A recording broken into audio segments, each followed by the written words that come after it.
and I still didn't realize what was going on. But yeah, we back. We good now. We good now. Let me get this thing back cracking. You are now listening to the Q&E podcast. Is this what you want? Huh? Is this what you want? Well, come and get it, goddammit! What's up, everybody? You're listening to the Q&E podcast. You here with your boy Q Hicks right now. I got Edgar on the other line. Edgar, tell the people what's good. What's up, everybody? Welcome to another episode of the Q&E podcast. Not a lot going good today. It's America is all over the place.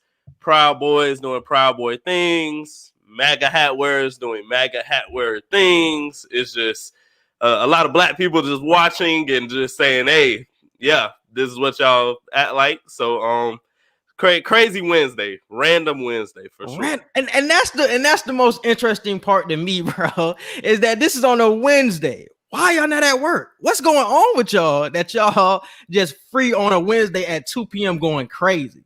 I just don't understand it. I really don't understand it, bro. But it's a lot going on. We were just watching the Celtics versus Heat game, and it looks like they were like contemplating sitting out. And I don't know if this is that type of issue where you have to sit out for this type of situation that's going on, like it was when Jacob Blake and all that shit, when his shooting went down to Kenosha. I don't think it's that type of big deal to me, at least. Like, I'm not taking it that way. I see some people are protesting sports and ESPN because they feel some type of way about the white people getting away with this and black people wouldn't be able to. But it's like, I just don't have that type of energy towards it. I don't know if I'm wrong or not. I totally agree. I don't feel like this is a situation where we have to stop anything. Or, I mean, it is something to raise awareness to. I don't want people to think that we shouldn't raise awareness to it, but not playing a game, postponing games, stopping what you're doing, like, I don't feel like it's that type of situation because, like, it's radical people doing radical things in an unjust manner that literally is stemming from a president who just can't let it go. He can't let go of the fact that he lost. He can't let go of the fact that he's going to be out of here in less than 2 weeks now. Like, he can't wrap it around his head that it's over. Like, you're not in charge anymore. So I feel it's just a lot of people showing their racism today. America never fails to show us how racist it is a lot of times. It's not all white people, but a good majority of them. It's all white people, bro. It's funny because the black people I see in there is just like, them niggas just like stumbled on in. I don't know how y'all got involved, but that shit is weird. I always want to make sure I press the fact that it's not all white people, because you got the 1%, and it's damn near 1% at this point. You got the 1% that are actually like, hey, this is stupid. Like, I can't support that. Like, no, like, human lives should matter no matter what color your skin is. But the other 99% that's doing whatever the hell they doing at the Capitol is unacceptable. I can't accept that. And we can't be surprised. And that's the biggest thing to me. I don't think anybody felt surprised. And that's why everybody's still cracking jokes on Twitter. This is because at least the black folks, at least, maybe white folks feel surprised. But we already knew this. And we were already shown this before what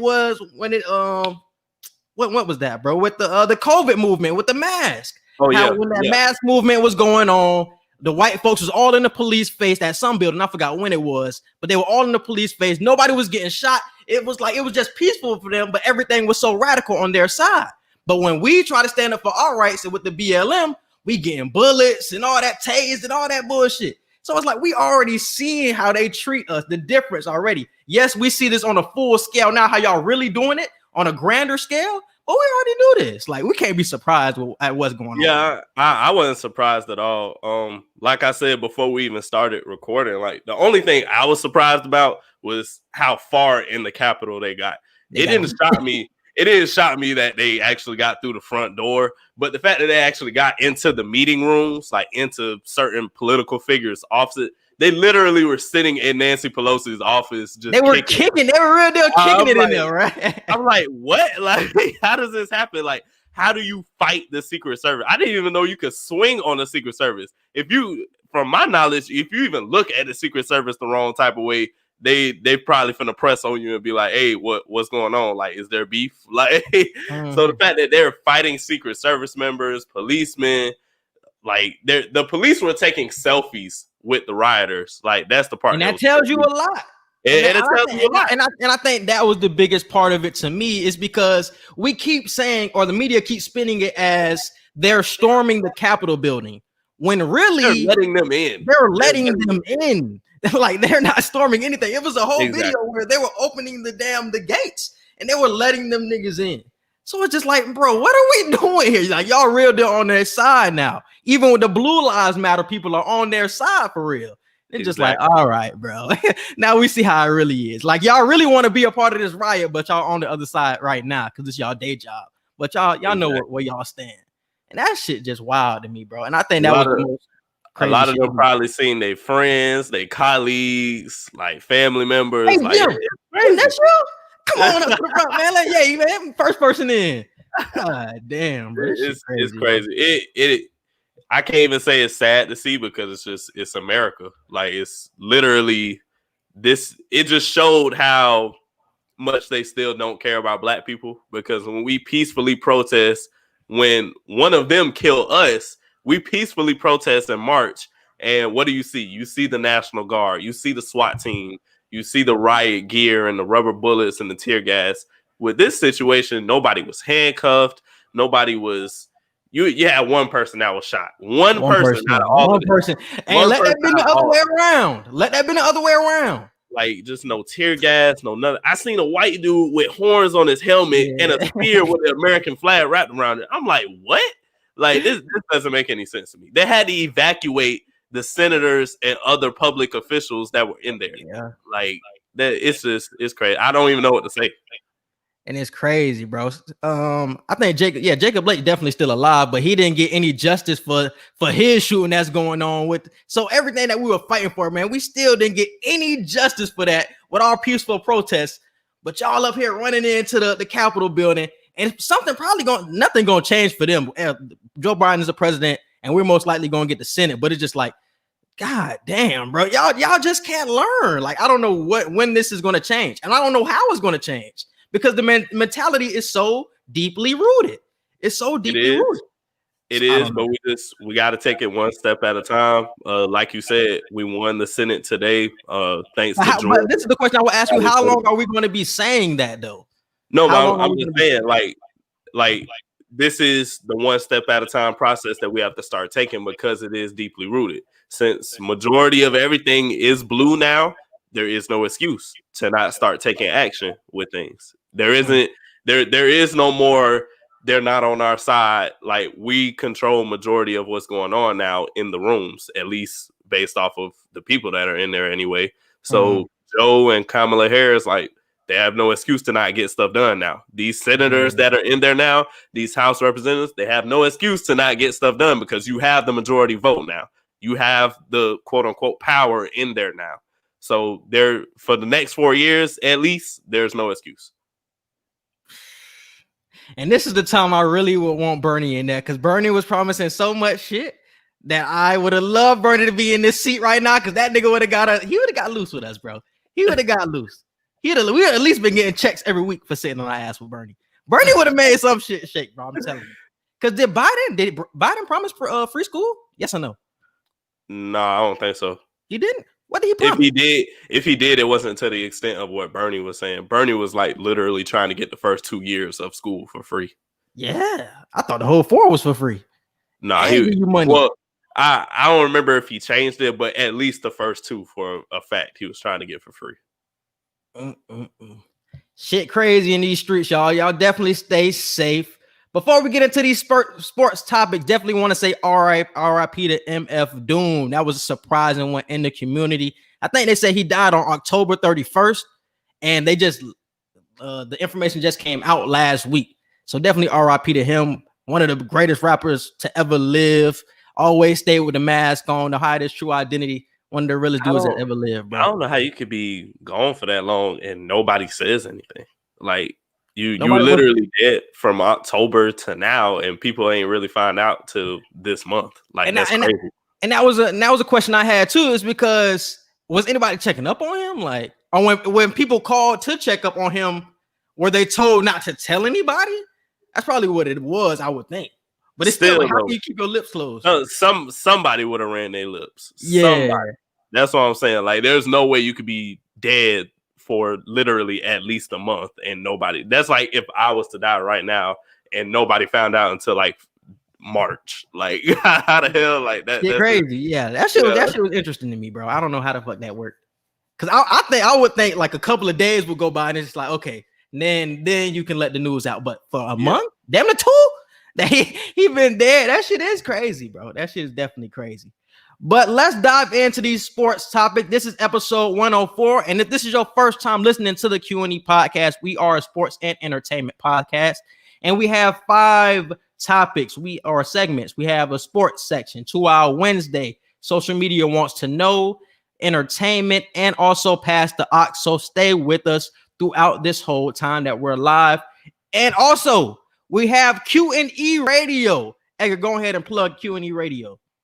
If you aren't aware, we are now on Dash Radio on the Nothing But Net station on Thursday mornings at 9 a.m. Eastern, 6 a.m. Pacific time. Make sure you check us out on there for all basketball news as far as NBA and college.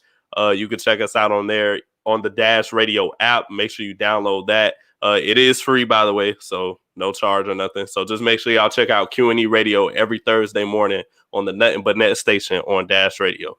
Yes, sir. And it's all NBA. So if y'all love us talking about NBA the whole time, definitely go ahead and tune in.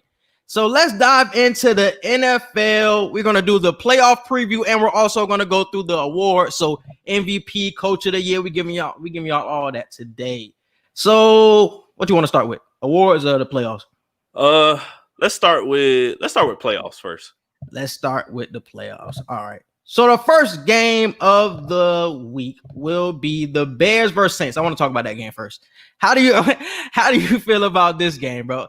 Because I think this game will be surprisingly closer than what people will think.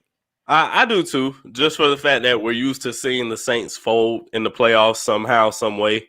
I do expect the Saints to win, but I do agree it'll be closer than what people will think. Because my biggest thing is Drew Brees. When Drew Brees has that pressure on him, he's a totally different quarterback. And that's what a lot of quarterbacks in the league, but Drew Brees is a completely different quarterback with that pressure on him. So that Chicago defense is playing with real fire now. They're starting to get some wins under their belt, and their offense is starting to actually score some points. So I think this can be a real difficult week for them. I still got the Saints to win, but please don't think this will be a blowout. I don't think this will be a blowout. If anything, Mr. Trubisky be the one to bite him in the ass, but the defense will show up and will come to play. And will Michael Thomas be back too? That's another question I had because I know he was on IR. Yeah, I agree. The defense of the Chicago Bears will definitely keep it interesting. I wouldn't be surprised if Mitch Trubisky comes and just has a great game out of nowhere. I honestly wouldn't be surprised. But Michael Thomas might be the deciding factor for the New Orleans Saints. If Drew Brees doesn't have Michael Thomas and he has that playoff pressure on him, and it's crazy because you've been in the league so long, you wouldn't expect that pressure to still be as evident as it is sometimes with players like him. But some people just can't shake it probably. But I do see the Saints still pulling it out. I got faith in the Saints to at least make it into the out of the wild card and into the next round of the playoffs at least. And I think that pressure just comes from not winning in a long time. We're not winning the big game in a long time. And I think this comes up with Aaron Rodgers as well. Like, you're one of the greatest quarterbacks that ever lived. And I think he has pressure constantly. We don't talk about it like we do with Drew Brees because he doesn't fold like the Saints do. But that pressure is still on his back because, like I said, you're one of the greatest that has ever lived. And it feels like you never can get to the Super Bowl since 2010. It's like, let's see something with this now. It's like you're at the end of your career. And I think you're going to be out of there in a few years in 2022, 2023. So it's like, hey, you really got to start picking up these wins with Green Bay now before you're gone and your career is over. And we already know his injury concerns and all that. It's like, we need to pick up the pace. So I think that's another person that has a lot of pressure on him going into this playoffs, that he needs to win now. And he can't wait to win. So I think that's where that pressure comes from, though. But who you got winning this? You said Saints? Yeah, I got the Saints. I got the Saints too. We're going to start off with all NFC then. Let's move on to the next one. Washington football team versus the Bucks, bro. Who you got? I got the Bucks. I I don't even see this game being close. Yeah, I don't even know how to go in depth with it. you got Chase Young. I love the fact Chase Young called out Tom Brady. It's just cool seeing a young player, a young great player like that, just calling out the GOAT, saying, "Hey, I want Tom. We want Tom." So it's cool to see that they got the firepower. The story of Ron Rivera and Alex Smith and the way they just are pioneering this Washington football team, it is awe-inspiring. And I love the storyline behind it, but talent-wise, they just can't keep up with the Bucs. And I don't feel like outside of that defensive front seven, I just don't see them outplaying the Bucs in any type of fashion. Do I want to go that far and say it won't be close? Because when Tom has that pressure on him, we have seen him struggle with pressure. I think against the Giants, we've seen the pressure. The Bears, we've seen the pressure. We see Tom not have a good game. And I think they're going to be on his head today. So it's going to really be on those wide receivers to step up. And I don't think Mike Evans will be playing this weekend, which is a key. He is playing? They say he's coming back. How the hell is he playing from a hyperextended knee? They say he's playing. Bruce Arians literally said 85% Mike Evans is still better than 100% of that's crazy, bro. He could barely walk a few days ago. He was at practice the other day. He was crazy. That's good shit. That's good for y'all. Because I didn't see y'all going far if y'all didn't have Mike Evans pass this game. So no, I still seen us going far because you would have had AB at the number one option, and you still would have had Chris Godwin, you still would have had Miller, you still would have had Gronk. Like we still would have had everybody else. Nah, but I think the person that Tom looks at the most and when he's in distress is Mike Evans. So that's his bailout a lot of times. He just throw it up the mic and just hope that Mike comes down with it. So you don't have that same bailout anymore. The way you seen him play, as soon as Mike went out, AB literally became that number one option in less than 5 minutes. And they had so many different types of plays that they were running with AB that you didn't even see throughout the season. I'm like, oh shit. So if Mike really can't play, we still good because I'm seeing dunk plays with AB that he's getting like 10, 15 plus yards with. You seeing him run certain routes that you didn't see him run when Mike Evans was in. Like, I'm like, yeah, they can still do this. Even if Mike is out, they can still do it. It's the Falcons. Calm yourself. There ain't no, I didn't play nobody on Sunday, bro. Them boys give up yards every weekend. I'm not taking that serious. If y'all play against a real defense without Mike Evans, I don't think y'all the same team. I don't think y'all the same team without Mike gone. That's why I thought that was a big loss if he didn't play. But if he come back, then that's a huge get for y'all. I still think the Bucs win. Damn, if y'all got Mike, then I'm telling you, it's not going to be close. I don't think this game will be close. Yeah, it might not be close because their fucking offense is so terrible, bro. It is. It's so terrible. They wanted to lose the game on Sunday. They really wanted to lose that game. They were fumbling, throwing picks. It's just the Eagles didn't want to win. We have to talk about the fucking Eagles. Oh my fucking God. Eagles, y'all killed me on Saturday, boy. What the fuck was that? They didn't want to win, like you just said. They didn't want to win. They wanted that. What they at now in the draft? They got the number 6 pick, I think. Pick. They wanted that number 6 instead of that 9 or 10. Like that's all it is. But my problem with it was, why was it so obvious? It's so many teams that have been taking this whole year, but are not that obvious.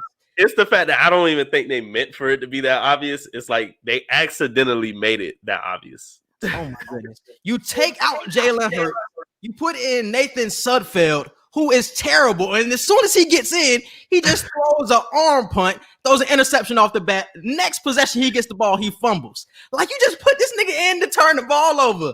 Like, oh my gosh, bro. And then the one that really killed me, it was the last play. It was the 4th and 1 when dude jumped 4th and 1, bro. You knew what was gonna happen. You knew they was trying to make y'all jump. Why did you jump? Like, why? That was the play that killed me.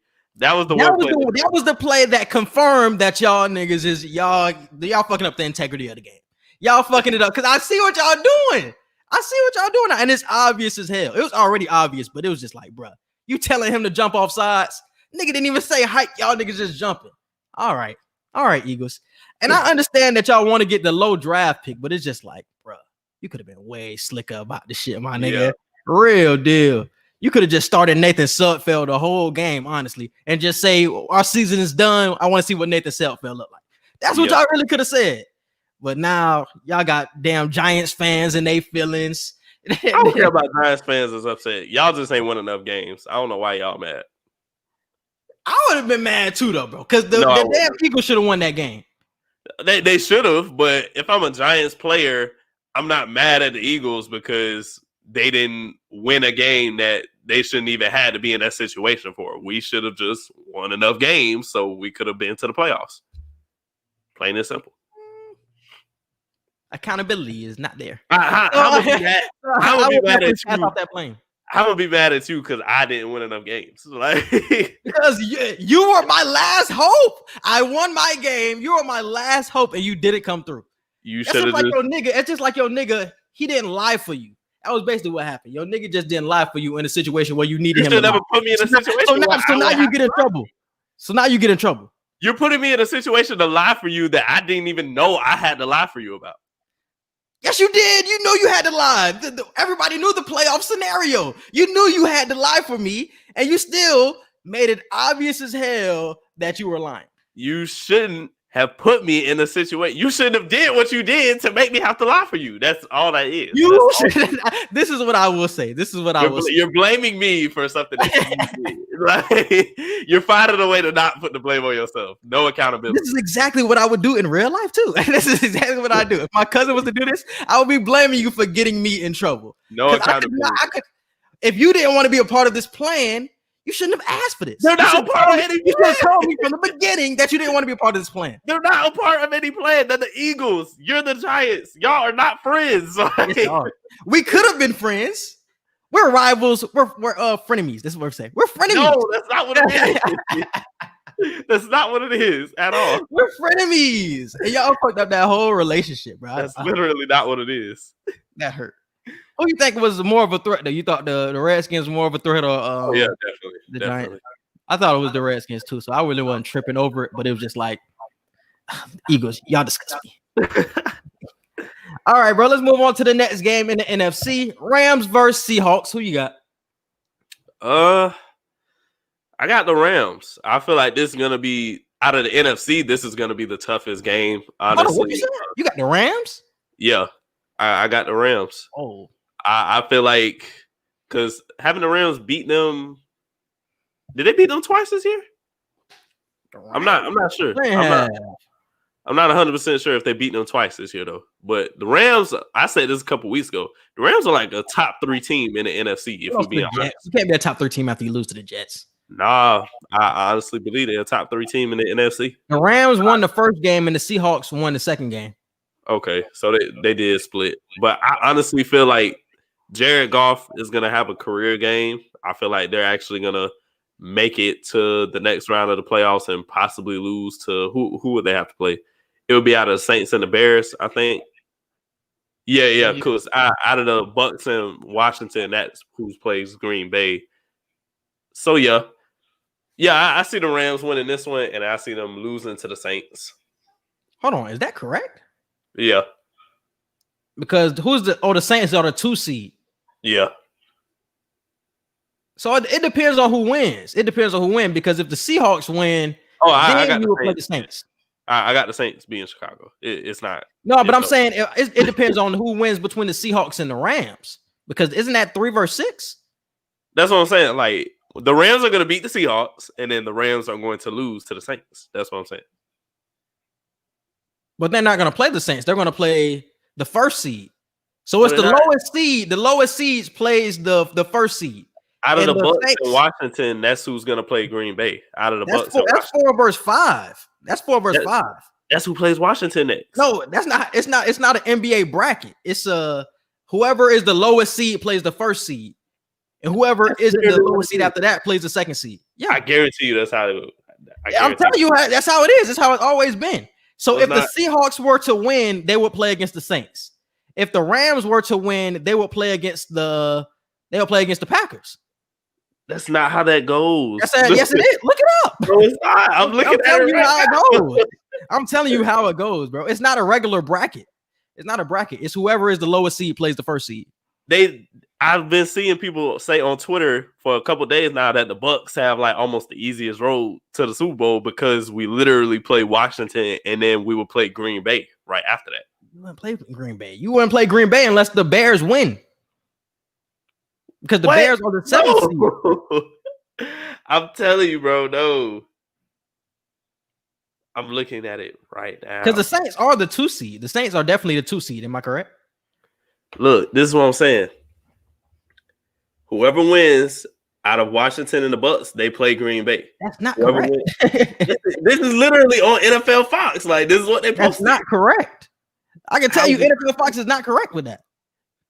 You're telling me it's not 1 versus 5. It's the lowest seed. The lowest seed, bro. I'm telling you. Bro. That's not how it goes.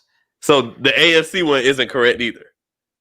It's whoever is the lowest seed, bro. So who is the lowest seed? If the Colts were to win against the Bills, they would play the winner of the Browns and the Steelers.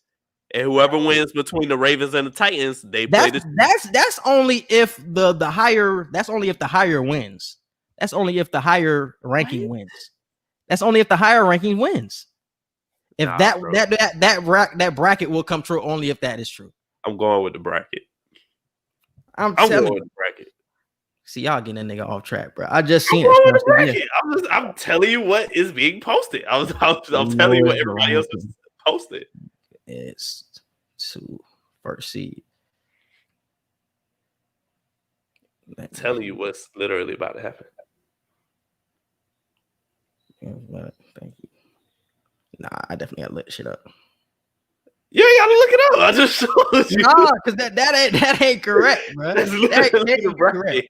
That can't be correct, bro. That can't be correct. I'm cutting all this shit out on the real podcast, but that shit not correct, bro. Because the first seed plays the lowest seed. That's how it's always been. All right. Yeah. Okay. First seed plays the lowest seed. Yeah. Okay. I'm just telling you. No, you're not telling me. I am telling you. Like, I'm literally telling you what's about to happen. All right, but who you said? I forgot what the hell we was in talking about. I got the Rams beating the Seahawks. All right, it's gonna be the toughest NFC game. Yeah, easily the toughest. It's gonna be a close game, but I definitely got the Seahawks. Rams haven't been looking good. Their defense solid, but I do not trust Jared Goff in a tough situation. And the Seahawks defense has been improving week by week. So I like what I've been seeing with them. So I'm gonna ride out with them. I swear the Seahawks would play the Saints if they was to win, but that's just how I know. All right, bro, let's move on to the. I just said that. Whoever wins out of the Seahawks and the Rams, they're gonna play the Saints. Whoever wins out the highest seed, which is the 3 seed, would play against the 2 seed. That's what I said. But if the Rams win, they would play against the Packers. That's what I'm saying. That's why I said your bracket is wrong. It's only going by who wins out of the higher seed. If the lowest seed was to upset, that's not how that bracket would look. It's the NFL's bracket. The NFL posted it. Like, I don't know what you I don't care what the NFL posted, bro. I'm looking at it. Because that's not even how it's always been. That don't even make sense. I don't know what you want to make sense, but I'm just telling you what it is. NFC. Anyways, for the AFC, I got the Bills beating the Colts. Ravens were Titans. I don't think that's going to even be close. I got the Titans beating the Ravens. That might be a close game. I got faith in Lamar to put on a show-stopping performance, but I trust Derrick Henry to run the hell out of them like they did last year. Yeah, I see the same thing. Titans, and it's funny because I don't want the Titans to win. I don't want the Titans to win, even though they're going to win, because I want the Ravens to play the Bills. Because if the Ravens were to play the Bills, the Ravens would win. So that's what's so funny about the playoffs, because it's all about matchups. And the Titans, they're not a good matchup for the Ravens, but the Ravens are such a great matchup for the Bills. And I think that would be such a great game because the Bills can't stop the run. If you stop the run, you can't stop the run for the Bills. So I thought that would have been a good game, but whatever. Browns versus Steelers. Who you got? Steelers making a comeback after the last terrible 4 weeks. I got the Steelers. The Browns is gonna have to keep proving me wrong. Until the Browns just continue to prove me wrong and like beyond. They already exceeded expectations, but I need them to exceed even further for me to just sit here and be like, yeah, the Browns are not the Browns. So I'm going with the Steelers. This was a tough one for me. This is gonna be another good one. This is gonna be another good one. I think the Browns are going to show up to play, and I have the Browns winning this. Bro. I'm going with the Browns.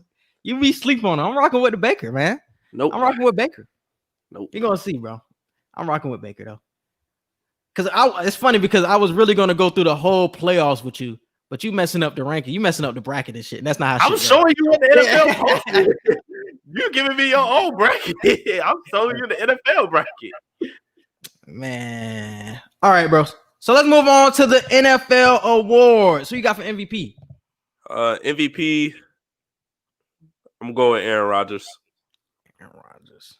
I've definitely got Aaron Rodgers. I thought you were gonna say Mahomes. But yeah, it's all about value when it comes to Aaron Rodgers, though, man. I think Aaron Rodgers is more valuable to his team than Patrick Mahomes has been. And I don't think the Chiefs have been playing that well. Even though they're winning games, I don't think they've been looking that well like the Packers are. I feel like they're on the money with everything right now.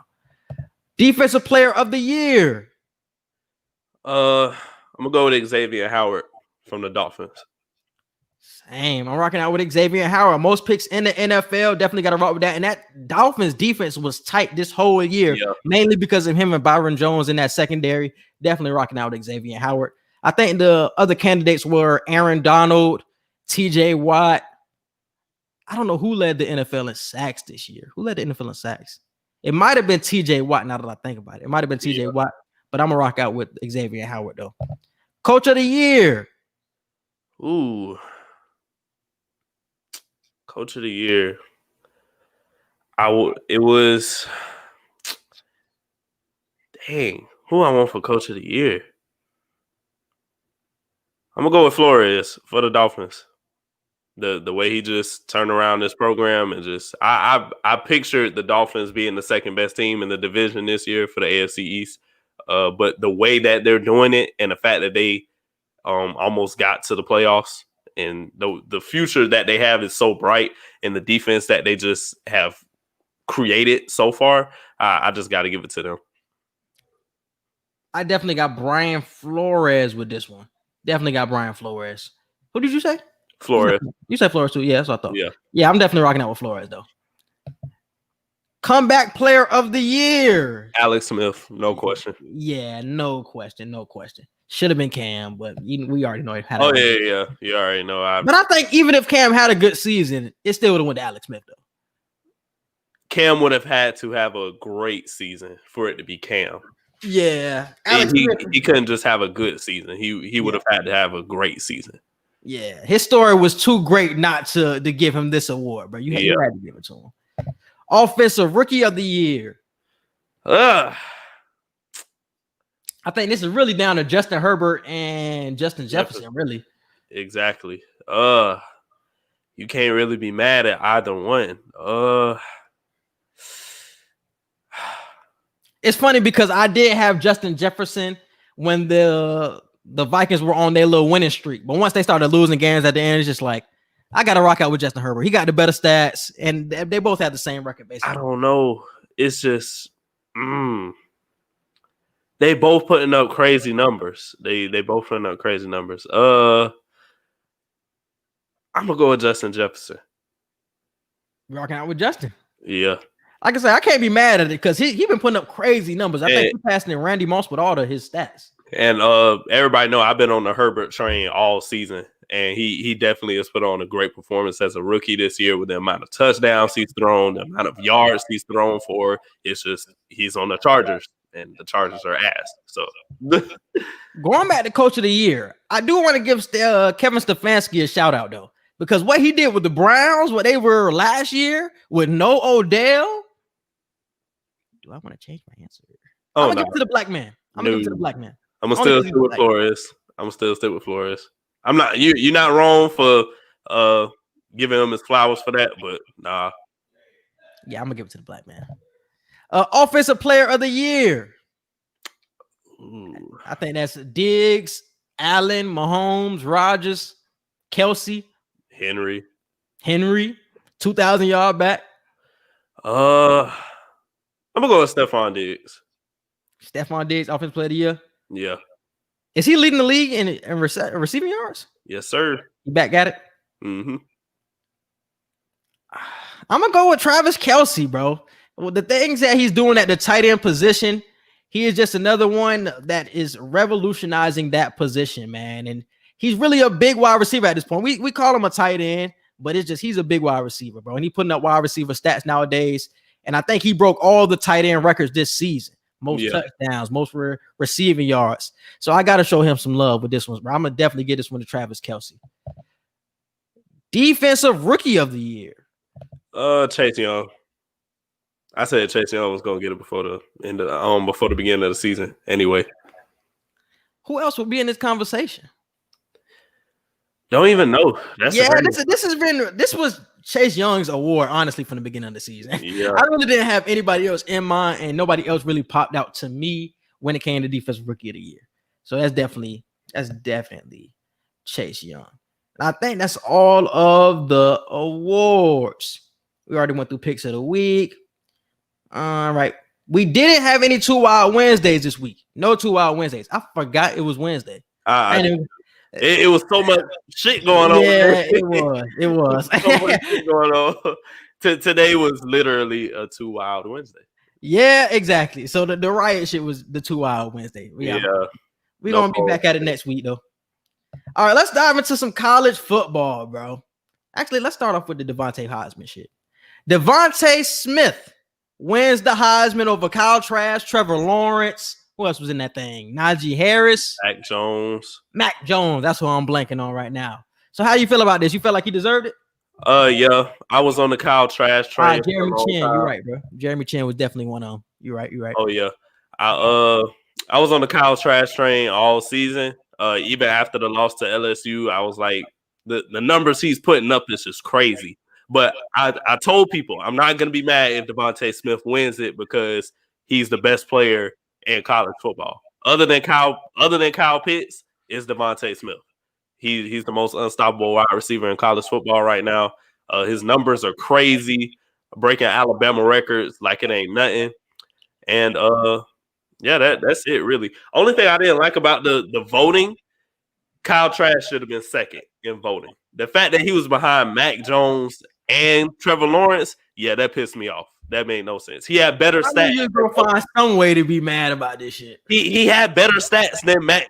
Damn sure Mac Jones. Trevor Lawrence is okay. He the face of college football, so I can't be mad if you behind him.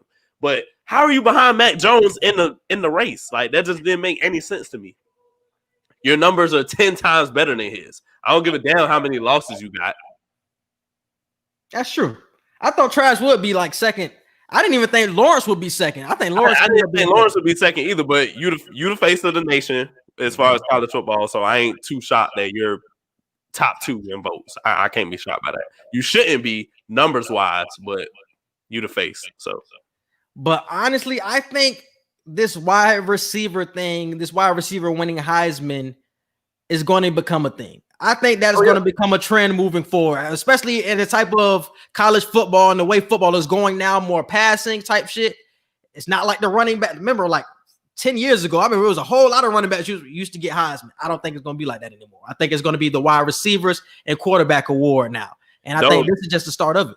Don't be surprised if we start seeing tight ends get it too in the future, because what Kyle Pitts did this year, but there ain't too many Kyle Pittses though. Exactly though. That's what I'm saying. It ain't too many Kyle Pittses, but the fact that you see that it can be, like the fact that tight ends can come into the league now as far as college and just shake the world the way Kyle Pitts did, the numbers he put up, the touchdowns he put up.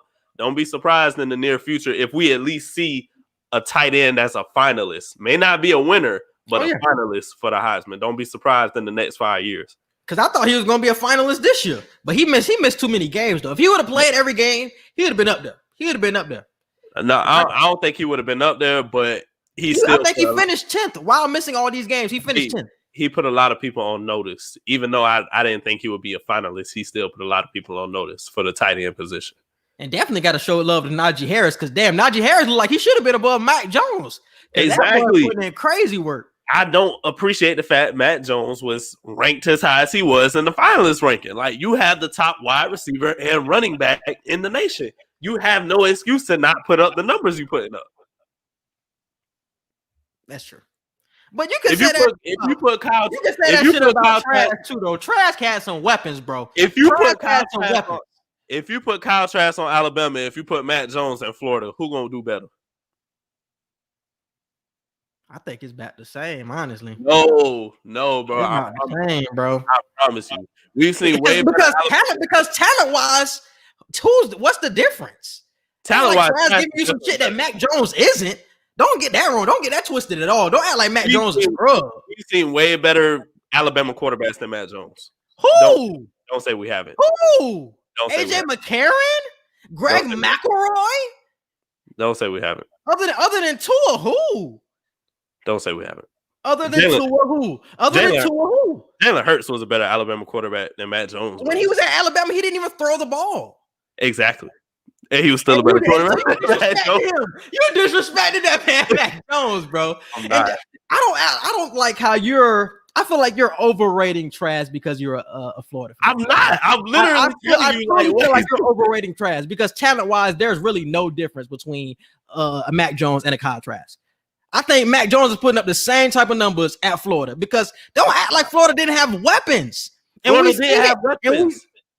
we seen it in that bowl game when he didn't have his weapons. Trask looked like a scrub.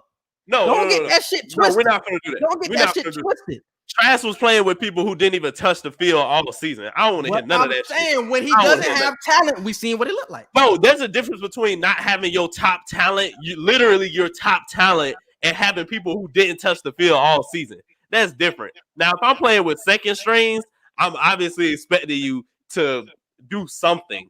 But you're playing with freshmen. You're playing with people who ain't touched the field all season. Like, that's different than playing with your second strings. That's completely different. So you had 10 days. You had 10 days to get right. Get right. It don't matter. They ain't touched the field. Get right, man. Get right. If you're the Heisman and you're playing Oklahoma, get right. Get right. I don't want to hear that. No. Overcome. No. Don't you always say that? Overcome. No. Isn't that your theme word? Y'all saying anything at this point. Y'all saying anything at this point. I can't. I'm just fucking with this nigga at this point. Yeah, I felt the same way about Trask though. Trask didn't have his top 4 receivers, but don't act like Trask didn't have talent though, bro. This nigga had Tony, who was gonna be a first or second round pick. He had Grimes, who's gonna be a middle of the round pick. Come on, bro. I'm not denying that. So what are you saying then? You say he had Devonta Smith and Najee Harris, but damn, what did Kyle Trask have? Don't act like damn near every receiver on Alabama isn't a 4 or 5 star. We're not finna act like that. But damn, everybody from Florida receivers is damn near 4 or 5 stars. No, we're not finna do that. No. Is Jacob Copeland not a 4 or 5 star? He's a 4 star. He's for sure a 4 star. It's people on the bench at Alabama. He's a 4 star. He's a 4 star. And that star shit don't really even matter. But it's just the talent, what you produce on the field. That's what it is, bro. I hate when people say stars don't matter. Stars matter. Stars do not matter. It's 0 stars that come out of college and do shit. They matter to a certain extent. I'm not going to sit here and say star. Because we both got plenty of friends who play college football who aren't 4 or 5 stars, but can really give 5 stars that work. We know this. That's what I'm saying. They don't matter. But they do matter to a certain extent. Like, if we got to stop saying stars don't matter. They don't matter in recruiting. Huh? That is it. It only matters in recruiting. But once we step on the same field, that star shit fly out the window. I don't know, bro. Stars matter to a certain extent. Like, I ain't finna sit here and say a 5 star. So I'm not finna sit here and say those 5 stars don't matter at all. I'm not finna say that. Like, do they matter to a certain extent? Yes. Do they not matter to a certain extent? Yes. But they hold weight. They at least hold weight. That's what I said. In recruiting, that is it. But once we step on the same field in college, who is really the best? And who really is getting developed? Who's really giving you that work? All I'm saying is Alabama got 4 and 5 stars just sitting on the bench as opposed to 2 and 3 stars at every other school that's starting. That don't make a difference. Who's on the field? It don't matter who on the bench. It's who on the field. Who's on the field? Who you got more faith in? Somebody coming off the bench at Alabama who you never heard of, or somebody coming off the bench at Florida who you never heard of? Who Where's you got the more faith? conversation coming from? Be completely honest. Who is this where is this conversation coming from? No, I'm just saying. Be completely honest. Yeah, Alabama. Okay then. Okay. But what does that have to do with the conversation we were just having? Kyle Trask literally didn't have anybody to play with against Oklahoma. I said I was just fucking with you at that. But I'm saying Matt Jones literally would have played the exact same way. He would have played terrible. I want people to know that Matt Jones would have played just as terrible. See, no, y'all giving Matt Jones too much love. Whenever Matt Jones gets bro, because this is what I'm telling you, though. They're the same talent level. No, so we can't act like Trask is better than Jones, and we can't act like Jones is better than Trask. They're on the same talent level. Trask is better than Jones. You can say that. But I can tell you that Trask got blocked feet and he hold the ball for too long, and his damn throwing motion is terrible. I can tell you all that. And Jones has everything is clean. We shall see. That's all I'm telling you. So who's gonna have a better NFL career? Out of Kyle Trask and Matt Jones? Kyle Trask. To each his own. I feel like it would be Matt Jones, though. I feel like it's gonna be Matt Jones. And since we're speaking about Alabama so much, let's move on to the national championship game. Ohio State crushed Clemson on Saturday night. Alabama did what we all knew what they were going to do. Yeah. Killed Notre Dame. It's so funny with that Alabama Notre Dame game. It's because the game was like still in reach. Like they still could have made a run, and it's just like by halftime, it's like nobody cared anymore. It's just like we all know what's going to happen here. It's like, why are we still watching? But Ohio State really impressed me, bro. So how you felt about that Ohio State versus Clemson game? That game impressed the hell out of me. Justin Fields definitely impressed the hell out of me. We all know the talent that he has, but the fact that I ain't even gonna lie, I was one of the people that thought Justin Fields broke some ribs when he got hit in the ribs. Oh yeah, I honestly thought he had some ribs broken. I don't know how I feel about that flag though.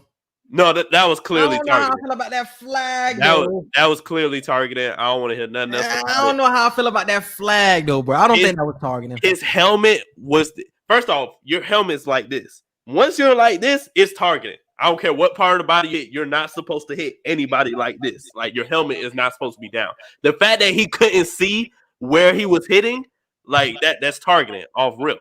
I don't give a damn how far your arms are out. I don't give a damn what other part of your body hits the opponent or whatever. And the fact that his helmet was the only part of his body that hit him, that's targeted.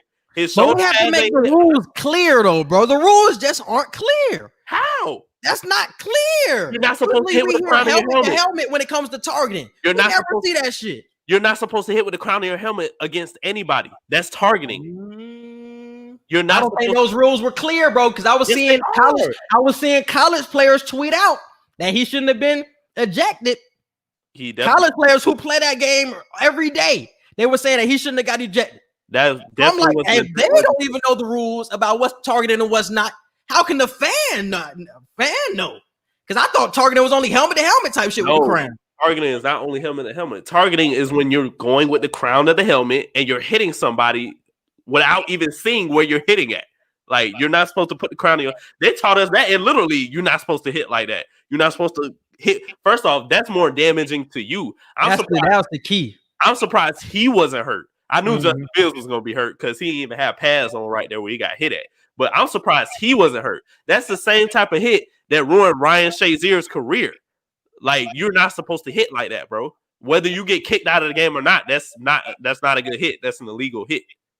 So I didn't like the hit, and it impressed me that Justin Fields even continued playing through that. The fact that he went out for one play and came in the next play and threw a touchdown pass, I'm like, bro, this dude different. Like, the disrespect has to stop with Justin Fields.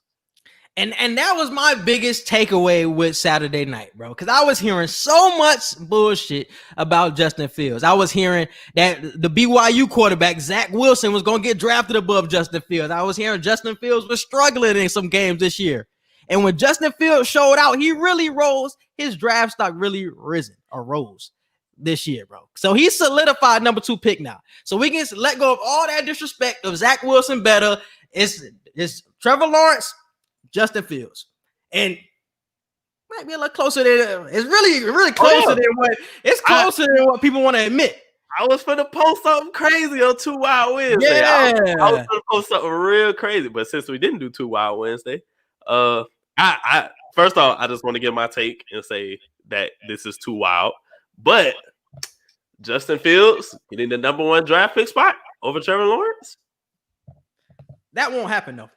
It's all because, and it's funny because you can make an argument, but it's all about narrative. It's all about the narrative. But real talk though, I think Trevor Lawrence is better than Justin Fields. That's another reason why I voted not too wild on that. So because it's a lot of things you can still poke in Justin Fields' game. Like he holds the ball for too long. That's why he gets a lot of sacks. He looked great against Clemson, but it's still a lot of holes in his game where you don't have those same holes with Trevor Lawrence. Like you're getting a finished product in Trevor Lawrence. Like he's going to produce from day one. And Justin Fields is somebody who could he be sitting down when he gets in? Will he be the quarterback as soon as he gets into the NFL?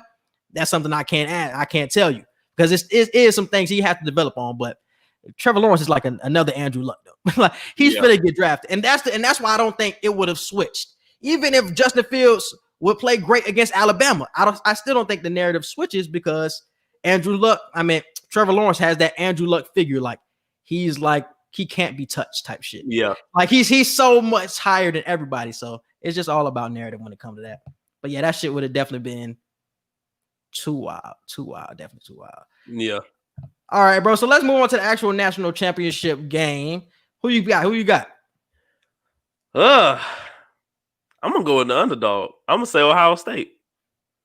I'm picking Ohio State for this. My dad probably gonna be mad as hell when he see this. It's funny, bro, because Ohio State showed me a lot on Saturday. They showed me a lot. This is a tougher question. I'm gonna rock out with Alabama. That running game, I did not expect that from Ohio State at all. I ain't expect that. Not against Clemson, anyway. Yeah. I'm gonna still rock out with Alabama, bro. And I've heard that Jalen Waddle can be returning for this game too. And if I think they're gonna win without Jalen Waddle, even if he doesn't play. But if he plays, this is a definite W. Definite W. This is a definite W for Alabama though. But yeah, I think they could still win without him though. I'm going with the underdog. I'm going with Ohio State. Ohio State. I want to say Ohio State is 7-point underdogs right now too. So they got a nice little distance between them. But yeah, I'm rocking with Alabama. Hey, you're not wrong. When in doubt, roll Tide. That's what I'm saying. Like you really can't go wrong with that. You can't go wrong with Alabama, even if they lose. Hey, you ain't wrong for choosing what you chose. Man. You went with the safe pick. and that's really the thing because it's just like I really don't like either program, but it's just me neither. So Alabama because I know what I'm gonna get. I know what I'm gonna get with Alabama. When in doubt, roll Tide. When in doubt. Once again. All right, bro. What we got for entertainment and current events? Because I don't have anything other than that. All that shit is other than today with it really don't. Kanye and Kim are getting divorced. This word? I did not know this. Kanye West Kim finally had enough of the bullshit. She had enough of this nigga. Bullshit. It wasn't like that nigga was cheating, was he? I don't know. Shit. Oh. I'm not gonna give any truth to this because I don't know if it's true or not. But Kanye, please, I pray to God that's not true. They saying that Kanye West was cheating with Jeffree Star. I know. I had the same face. I'm like, what? I was like, first off, Kanye gay? I don't know. I don't know how. Transgender gay at that? Like, he's swinging that hard to that side? No, I couldn't believe that. So all the tweets and all the posts saying that Kanye messing around with Jeffree Star, I'm like, no, I can't give any. I can't entertain that. I'm not gonna entertain that. I gotta see hardcore evidence of that happening before I entertain that. Wasn't there? I heard Jeffree Star. It's funny because I really don't know who Jeffree Star is, but I heard his name in some other rumors. But I thought it was another celebrity. Wasn't he with another celebrity? Yeah, I can't remember who. I think like a non-famous NBA player or something like that. Like, yeah, Jeffree Star be messing around with a lot of. No, it was with somebody from overseas. It was somebody from overseas. Yeah. That's what I'm saying. It was an overseas basketball player. That's what it was. Because the overseas basketball player, left his girlfriend or his wife for Jeffree Star. I heard. His wife. I think kids too. Wife and kids for Jeffree Star. Jeffree Star. I was like, boy, that's crazy. That's definitely crazy, bro. But I can't believe it about Kanye because it can't be for money because Kanye got too much money. I just don't see Kanye being gay. I don't see him being that far gay. Definitely. I just don't want to give any light to that. I don't think that's happening. The Kim and Kanye divorce, though, I totally believe that. It's been rumored for at least a couple years now that they've been struggling with their marriage and whatnot. So that doesn't surprise me at all. I pray the best for them and their kids. I wouldn't wish parents divorcing them on anybody's kids because that's not an easy situation. So, yeah. All right, bro, let's dig into the NBA biggest surprises. What are your biggest surprises of the first 2 weeks in the NBA? The Knicks. Nobody expected it to be coming from the Knicks at all right now. A winning record. They look like they got life. They're fighting. They're playing super hard. That's what you get with a Tom Thibodeau team. He's finna run the hell out of these young boys, get these fresh legs working. So the Knicks, and who else was my biggest surprise? Damn. I had another big surprise too. It's on the tip of my tongue. Oh, the Nuggets. The Nuggets underperforming right now. That was a big surprise to me too. They just can't close for some reason right now. Their stars are performing. Their stars are putting up numbers. It's just the last 5 to 6 minutes of every game, they just can't seem to close the gap and finish the job. My biggest surprise has definitely been Cleveland. I know Cleveland, but the backcourt, the Sexton and Garland backcourt is a sneaky good backcourt, bro. I'm telling people now that they're going to be in this playoff race. I don't know if they're making the playoffs, but they're going to be in this playoff race for sure. They're going to be fighting for a play-in. They're fighting for a play-in. Yeah, they're going to be up there for sure. But do not sleep on Cleveland and the Sexton because Sexton is really coming into something right now. Yeah. I just told Edgar yesterday, Sexton is averaging 26 points a game right now. Who would have predicted that? Nobody. Who would have predicted Sexton averaging 26? And then you got Garland averaging 17 and 6 right now. Do not sleep on Cleveland, bro. Do not sleep on Cleveland. But what is something else I wanted to hit on? Oh, Steph Curry. How can we not talk about Steph Curry after the 62-point performance, bro? You had Steph Curry as your MVP, bro. How do you feel right now, bro? I'm feeling the same way I felt before the season started. Right before the season started, I kept telling everybody, I'm like, Klay is out. And this is just going to build the momentum and the storyline for Steph to win MVP. Because Steph is coming back with a vengeance. I feel like everybody all the Warriors fans done went out the window. When KD left and then when Klay got hurt, I'm like, yeah, you ain't finna see or hear any Warriors fans. But Steph like, nah, it's still hope. I'm still here.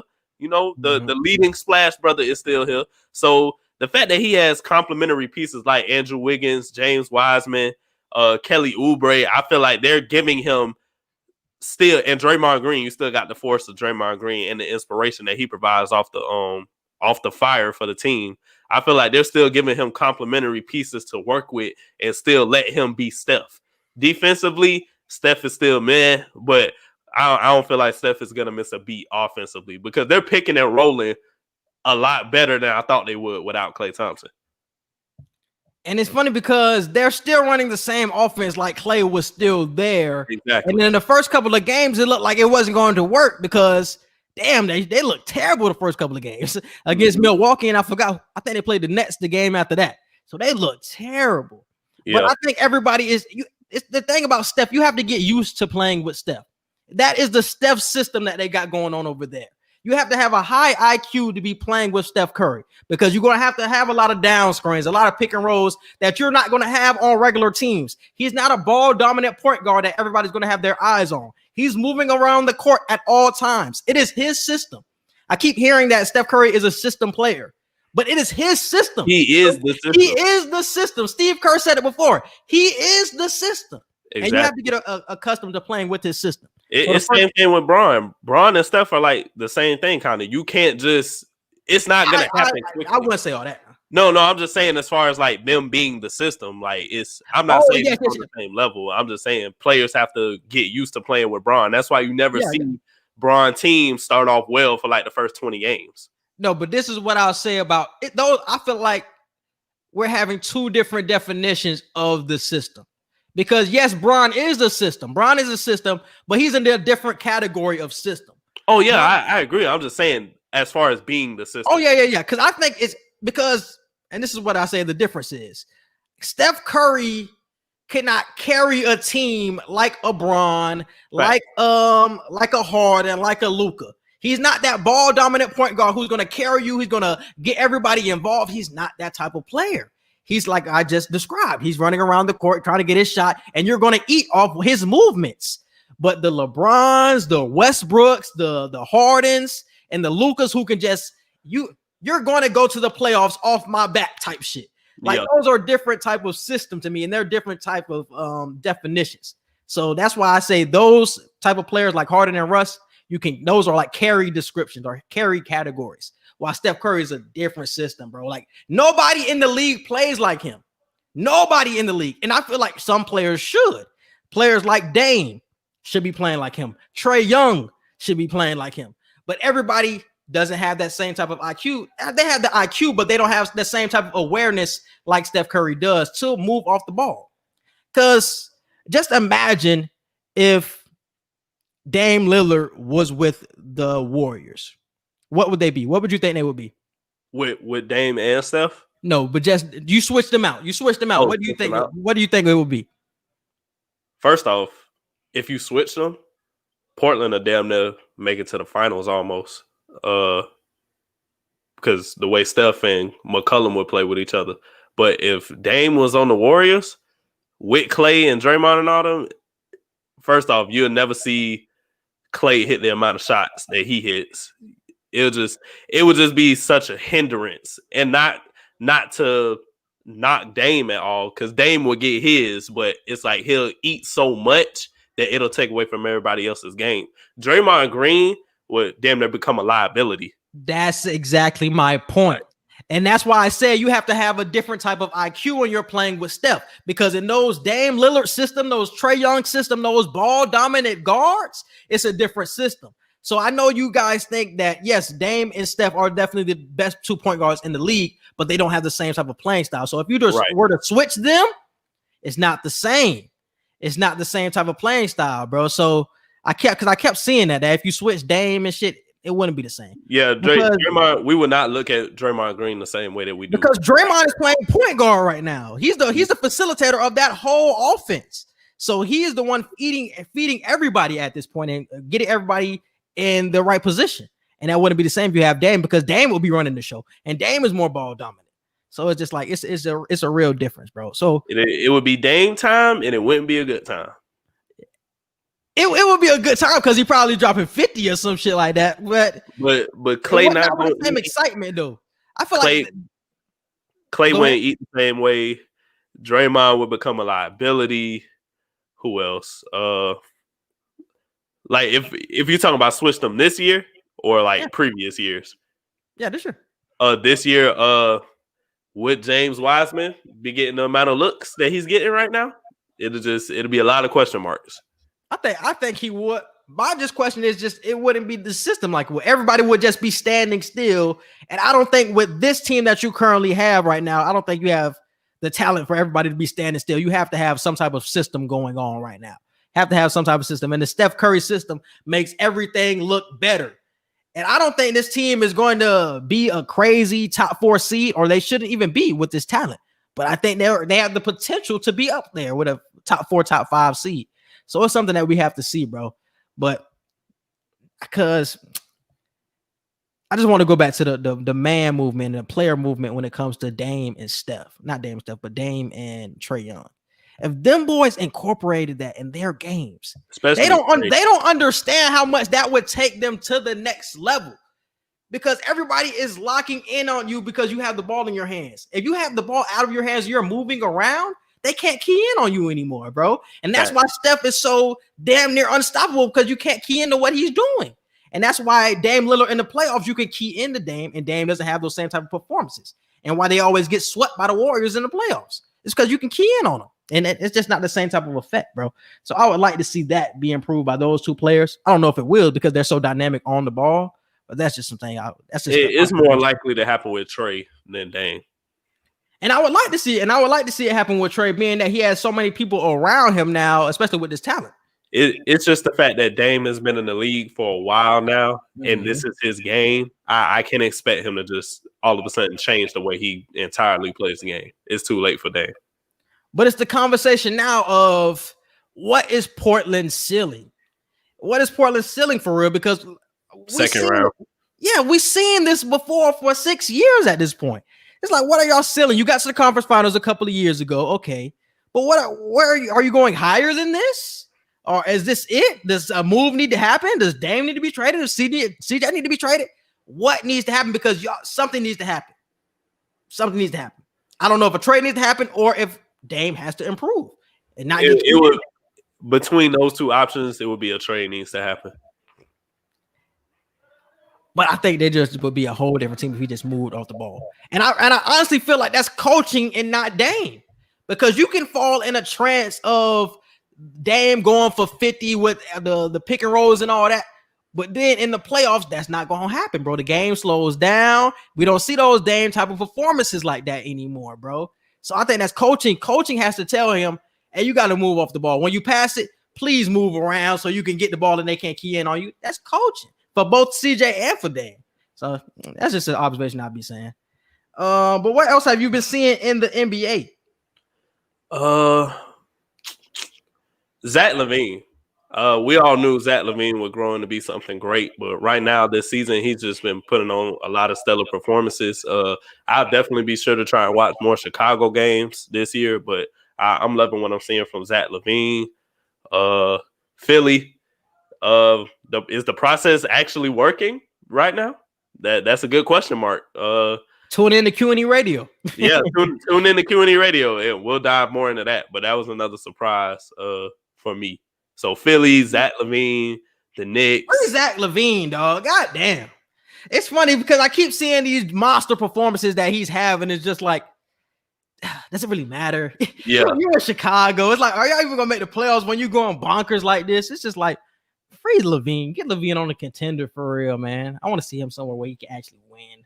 Facts. For real. So free LaVine.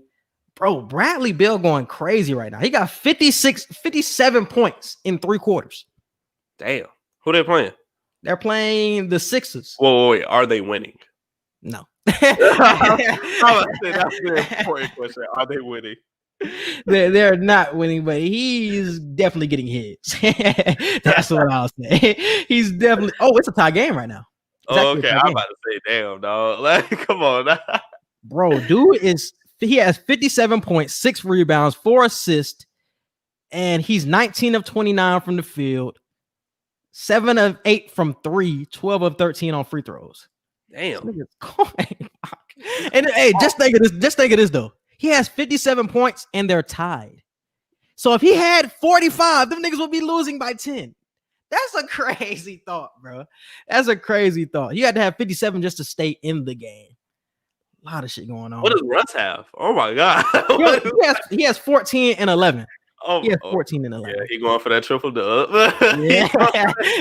How many rebounds dude got? Yeah, he got 8 rebounds. Yeah, he going for the triple dub. He better be like, once again, tune in to Q&E Radio tomorrow at Thursday at 9 a.m. Bro, we dived into all this shit the other day. So definitely tune in. Boy, what they Russ finna do, boy? He finna get that trip done. It don't matter if it's 10. You can't say he ain't produced shit. But somebody else who has also, I honestly predicted this, but Lonzo, the constant improvement of Lonzo. I know we predicted him to be a star off the bat, so people don't have that monster expectation of him. But the constant improvement that I keep seeing from Lonzo year to year to year with the shot, with the playmaking, with the mid-range jumper, with finishing. I mean, when he came into the league, he couldn't finish around the rim. Now he's finishing now. It's just like, man, just the constant improvement. I love seeing that from Lonzo and the Pelicans. I love what I'm seeing from the Pelicans in general, bro. Didn't expect them to be this good off the bat with Stan Van Gundy in that system, but they looking pretty solid in my opinion, bro. So I'm rocking with the Pelicans. What else we got, bro? What else we got on the docket? Anything else for entertainment? Nah, that was it. All right, bro. Let's move on to Pass the Ox, bro. What you got? Yeah. Prayers up to Dr. Dre. He had the brain aneurysm. Yes. He put out today that he's feeling a lot better though. So prayers up to him. Thought we almost lost a legend starting 2021. Like, hey, bad sign off the bat. Bad sign. We started off 2020 losing Kobe. I hate to start off 21 losing Dr. Dre, a pioneer in hip hop. So prayers out to his family. Somebody tried to break into his house and rob his house while he was in his brain aneurysm at the hospital. Wow. So it's just, and he's still going through the divorce thing with his wife. He just got a lot of shit going on. They was getting back together, no? I don't know, but they still going through it. Whether they're trying to get back together or get divorced, they still have the complications. Hey, because I heard his wife was asking for something crazy. She was asking for too damn much. Too damn much. It's not. Too damn much isn't even enough exaggeration for me. She was asking for some crazy shit. Like, she wanted like 100,000 for school. She wouldn't have been going to school. She wanted $1 million for clothes. Like, that shit just wanted way too much. A month. Like, she wanted some crazy shit, bro. So hopefully they get it back together for his pocket's sake, because that shit is ridiculous. Cheaper to keep.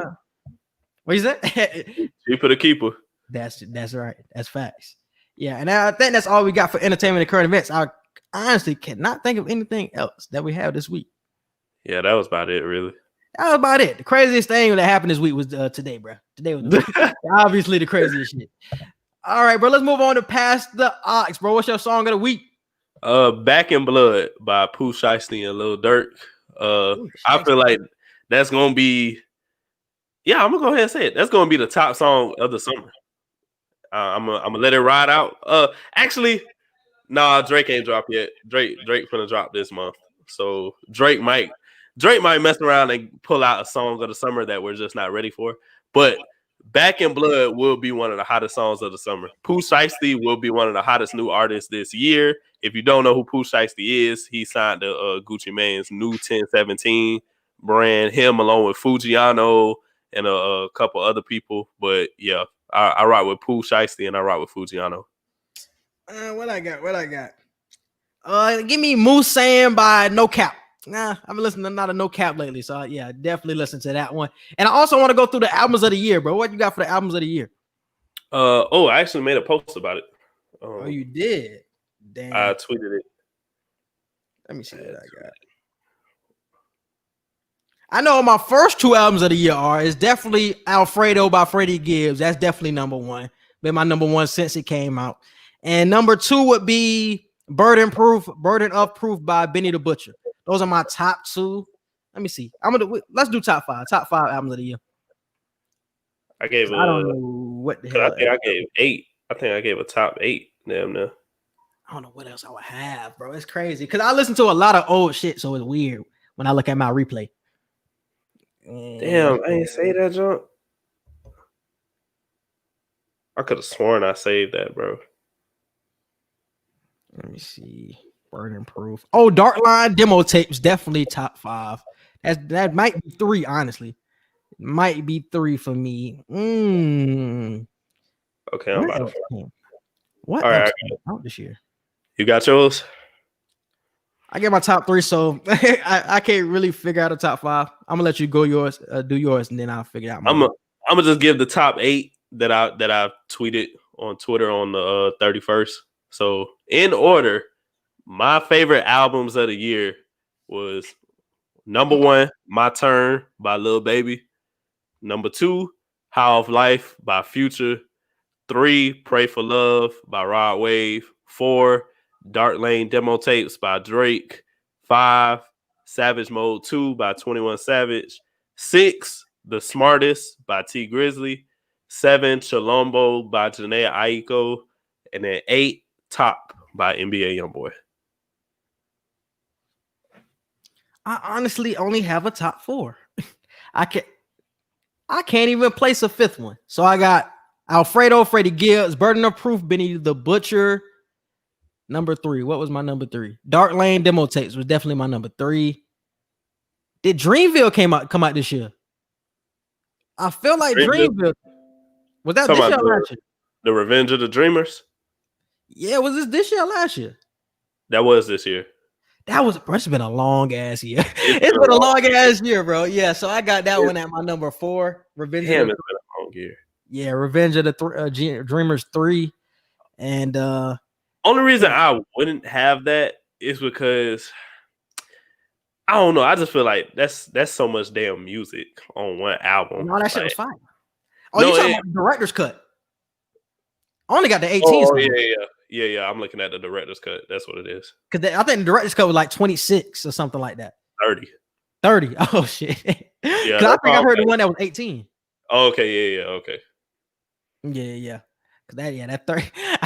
It's funny because they just added them on to the beginning. I didn't even listen to the old ones. I just listened to the new ones. So it felt like it was like a new 12 pack of songs. But it was the Pray for Love. That was my 5th one. That would be my 5th one. The Pray for Love would be my 5th one. Yeah. I've been funking that a lot too. But that's my top 5 though. I definitely wanted to get that out before we moved on through this year. And I think that's it for this podcast, bro. Yeah, that's it. Yeah, that's it. All right, bro. You can hit it with the social media. You can hit us up on Twitter at QE Podcast 1. You can hit us up on Instagram at QANDE Podcast. You can hit us up on Snapchat at QE Podcast. You can follow and like our Facebook page, Q and Sign E Podcast. Don't forget to subscribe to the YouTube that you're on right now. Click the notification bell so you can see anytime that we drop new episodes. Our email, QANDE Podcast @gmail.com for any business inquiries, questions, concerns, fan mail, anything of that sort. We'll be sure to get back to you on there. Quincy's Twitter is Q_Hicks3 and his Instagram is Q Hicks Productions. My Twitter is Edgar Martin 97 and my IG is Edgar Martin Official. Yes. And before we even say anything else, definitely check us out tomorrow at 9 a.m. Thursday, 9 a.m. We are going to be on Dash Radio. We are Q&E Radio over there. We will be on the Nothing But Net station. Definitely check us out. Like I said, that's 9 Eastern time as well. 9 Eastern time. So definitely stay tuned. It's at the bottom of the screen right here. Oh, it's not on the ticker. It's right there. So definitely check us out, bro. Definitely check us out. We talk about a lot of the shit in the NBA that we really didn't dive into today, but we dive way more in depth on the radio station, bro. I think we talked for like an hour. So it's going to be like 55 minutes of just us talking, bro. So definitely tune in for that, bro. It's going to be a cool scene. And I think that's it. Subscribe to us on all of our podcast platforms, Apple Podcasts, Google Podcasts, Spotify, iHeartRadio, and definitely subscribe to my YouTube. Type in Quincy Hicks into the search bar and subscribe to my YouTube channel. And I think that is it. We appreciate y'all for listening, and we out. Peace.